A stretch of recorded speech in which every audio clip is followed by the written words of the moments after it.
Station, this is Houston. Are you ready for the event? Houston, this is Station. We are ready for the event. Southside Elementary, this is Mission Control Houston. Please call Station for a voice check. Station, this is Lisa Hubbard with the students at Southside Elementary. How do you hear me? Southside Elementary, we have you loud and clear, and welcome to the International Space Station.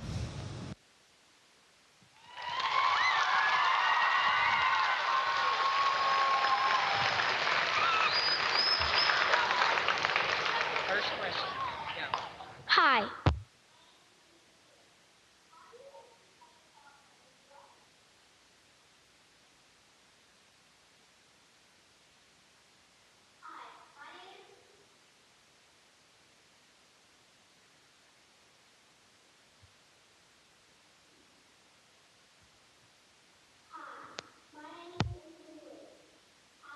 Size without floating away.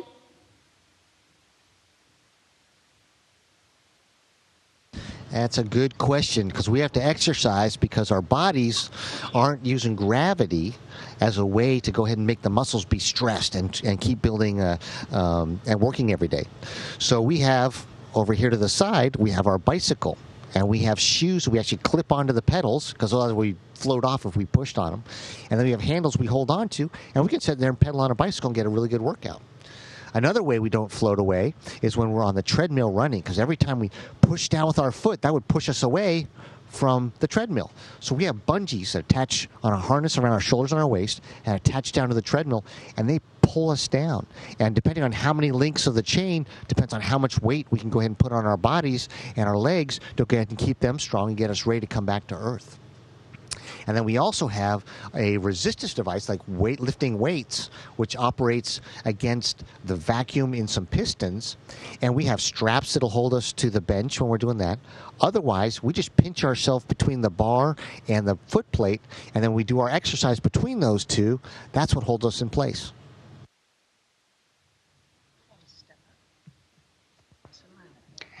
Hi, my name is Cassie Martell. Do you miss your family?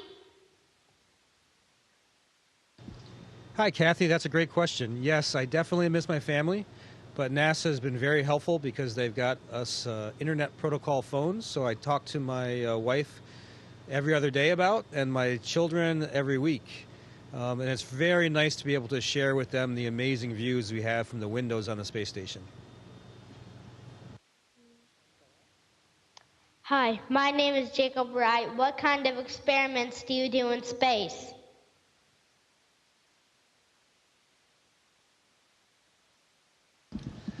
Great question, because that's what this whole orbiting laboratory is for. We got people from all over the world involved in the International Space Station doing science up here. We got experiments on this rack that do combustion, burning different flames at different temperatures and seeing how they operate in zero gravity. Maybe that makes planes allowed to be able to be more fuel efficient or maybe safer. We've got an experiment going on in the European module right now that goes ahead and measures our muscles and how our muscles respond and how our brain sends signals to our muscles.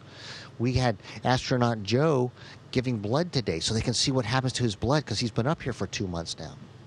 We also have interesting stuff where astronaut Joe was growing lettuce. If we're able to grow lettuce in zero gravity, then when we go to Mars or someplace like that, we can take seeds and taking big, huge amounts of food. So we're doing all kinds of neat experiments up here that allow humans to live longer in space and maybe go farther into the solar system.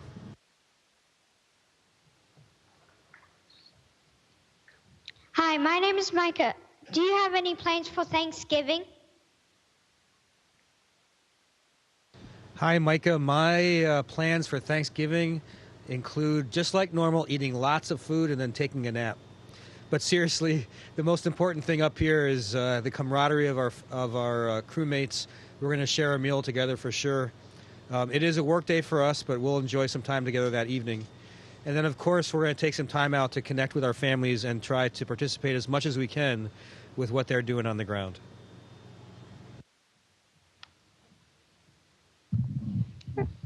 Hi, my name is Andrea Anita. What do you do when your work is done and you have free time? That is a good question because you work really hard up here and you work for long days and you do a lot of different things. And so you really got to take some downtime and relax, trying to get your mind and your body prepared for the next day of exciting activities. Some people read, some people watch a little TV, maybe a movie, talk to friends, write email. For a lot of us, going out to the cupola and looking at the Earth and then using one of these to go ahead and capture those images so we can share them with all of you on the ground so you can see how beautiful our planet is. That's something we all very much like doing. Hi, my name is Caitlin Rodriguez. How long did you have to train to go to the ISS? Hi, Caitlin. In some ways, we've all trained our entire lives because of the skills we picked up along the way. But officially, we all trained for a couple years as astronaut candidates to become astronauts. And then for these long duration flights, for example, my training was about 2 years between the time I got assigned to the time I actually launched. Hi, my name is Samantha Bennett. Was there something you weren't prepared for when you got to space?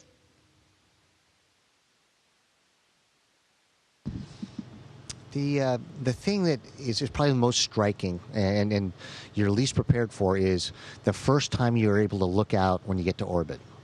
Our whole lives we spent looking at the horizon and it's flat. I mean, it's flat. That's what the horizon's supposed to look like. And you get up here to orbit, all of a sudden the Earth is curved.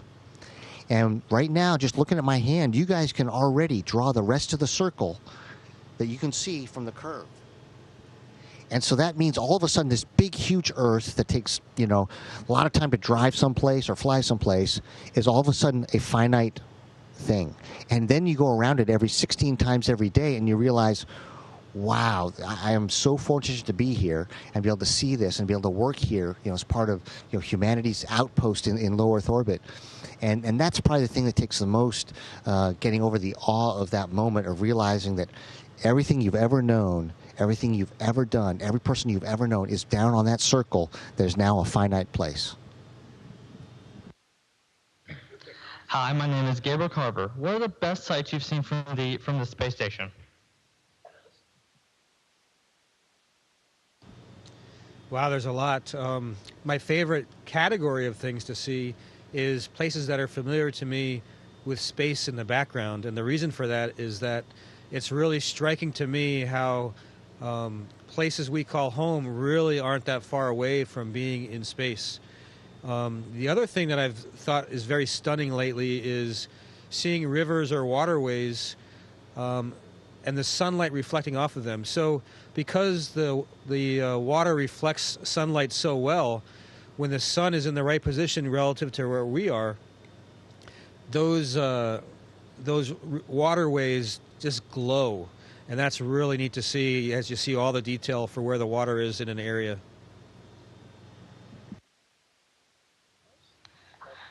Hi, my name is Jonathan Ham. Can you see way more shooting stars in space?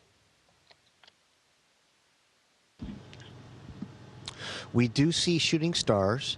In fact, just maybe a week or so ago, astronaut Paolo caught a meteorite that was coming in underneath space station.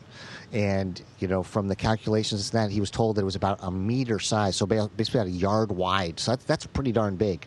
And we actually have a payload right underneath us right here that's called Meteor. And at night, we open up the window down there, and it sits there and looks for meteorites of all sizes that are coming into Earth. So it's pretty neat to see and really beautiful. Hi, my name is Kyla Angel. And how do you get your clothes clean in space? That's a really great question. And luckily for us, the space programs have thought through it very well, because it turns out that washing machines are pretty large and we don't have one on the space station. So what they did is provide us a logistics train to provide us with clothing. So here's an example of my clothes for 2 weeks. I get a couple shirts, a couple sets of workout clothes, a couple pairs of socks. So it's good enough to keep me going for a couple weeks right there.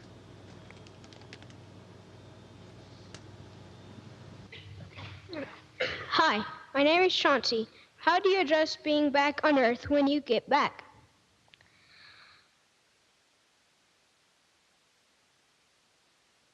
Adjusting back to Earth is it's you're happy to be back. You feel the weight of gravity. You smell the smells of Earth, but the bad part is you feel the weight of gravity. And so, if you guys were to go ahead and jump in a swimming pool with all your clothes on, and then get out. That's what it felt like to me last time when I returned to Earth. It was like you felt kind of heavy, and like your shoes were full of water, and so your feet were kind of clunky. So it was a kind of a strange feeling. I expect that after being up here for almost 5 months, it's going to be even heavier feeling when we get back to Earth. But I'm also working out on those machines that I told you about earlier. So I'm hoping that my body stayed pretty strong, and that it'll prove that when we go on long journeys and stuff to Mars, that all these exercise machines we're trying out and testing up here will make it so that when humans get to Mars, we'll be able to do exploration on the first day and be in good shape, and be ready to do the whole Mars mission before we go ahead and go for the long journey back home. Hi, my name is Cruz Wright. How does your equipment stay attached to the wall? You know, that's a really great question, and it's funny you ask, because when I first got up here, that was one of the more challenging things about being in space, is keeping track of your stuff. So we use bungee cords and Velcro a lot, and it's important because if you let go of something on the ground, it's nice because gravity almost makes things feel sticky and things stay put. But here, they just float all over the place. So like Randy just showed you this, I can reach up. There's a camera on the ceiling, which is no different from putting it on a wall, and it's held there by Velcro. I've even got Velcro on my pants, so if I have something I want to temporarily put someplace, I can keep it there for a little while and have my hands free. And like I mentioned earlier, the bungee cords help out a lot too for a variety of items. Hi, my name is Allie McCrary. If we wanted to be astronauts when we grow up, what would your advice be?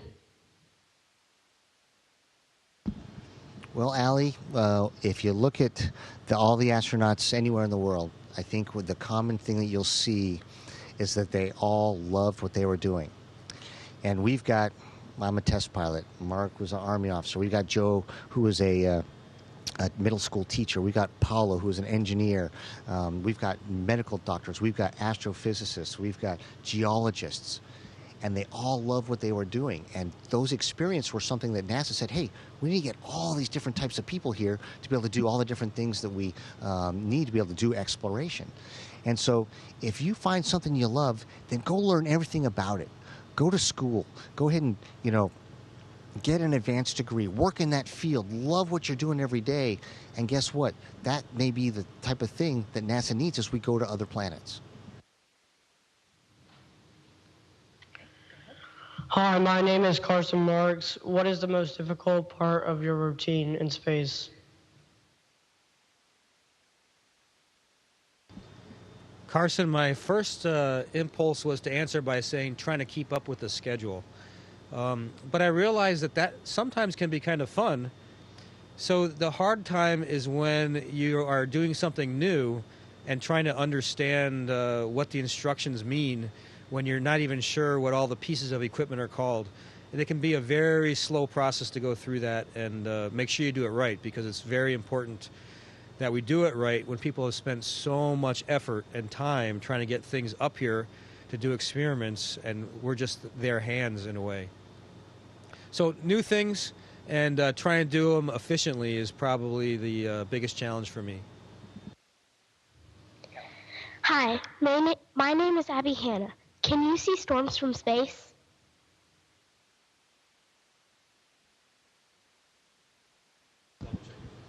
Yeah, I mean, that's a good question, because we've had a lot of storms this past fall and the end of the summer.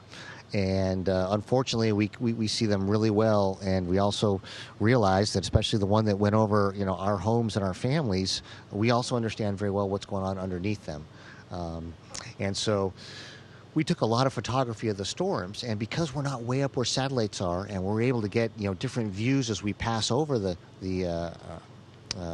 storms, They're actually scientists that are able to use those photographic pictures to go ahead and understand how the storms form and how they act and behave, so that someday maybe we can use that to help us on the ground to be better prepared or know about them more in advance. Hi, my name is Kelly Reed. What do you do with your trash?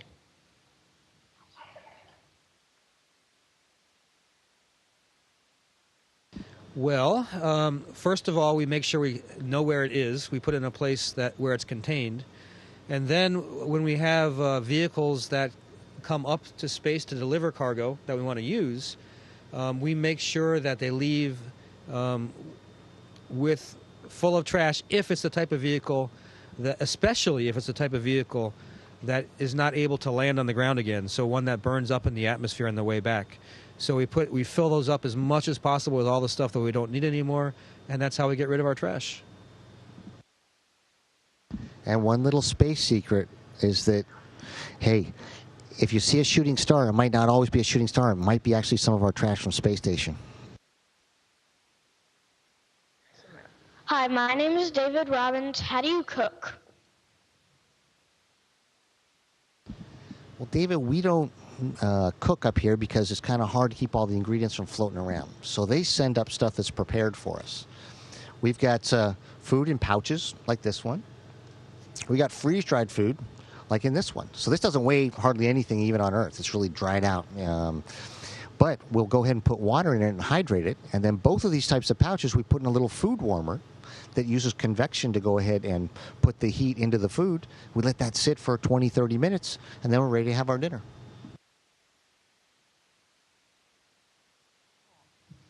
Hi, my name is Liam Lawson. Do you ever get fresh fruit in space?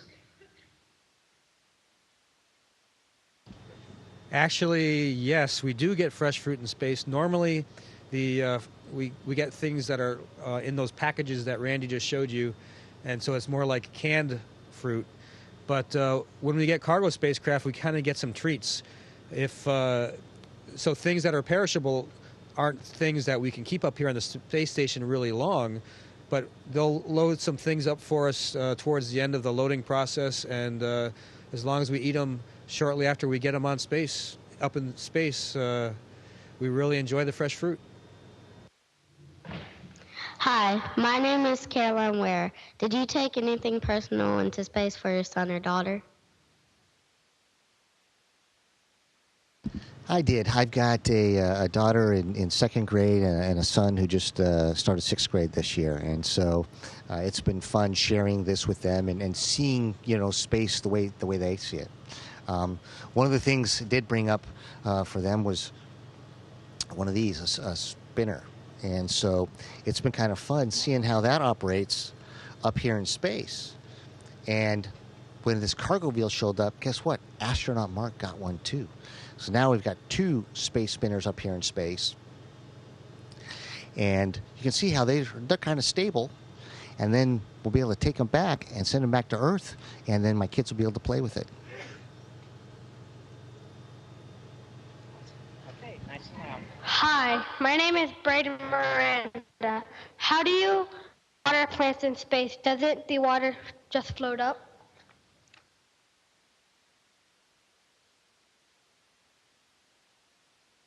So I think the question was, how do we drink water in space? Doesn't the water just float up? Would you hand me one of those pouches? Just the big, the food pouch, yeah. So although this is not a water pouch, we have empty pouches that are kind of shaped like this, and we can insert that onto what we call a potable water dispenser. So it'll fill up the pouch with water. So it's kind of like a water bottle in a way, but a space version. And then after that's filled up with about a cup of water, we have a special straw in it that we can close off. So when we're not actively using the quote-unquote water bottle, we seal it off. But then when we put it in our mouth, we open up that lever, and then we just suck on it like we're sucking on a straw. And there's a variety of drinks like that. There's smoothies to tea, coffee, orange juice, lots of green tea.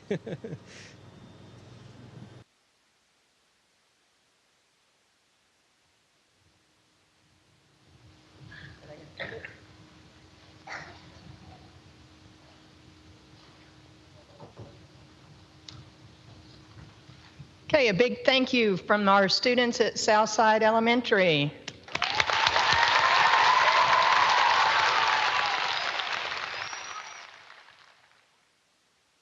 And Lisa Hubbard, Joe wanted to say hello. Here he is making a last-minute appearance.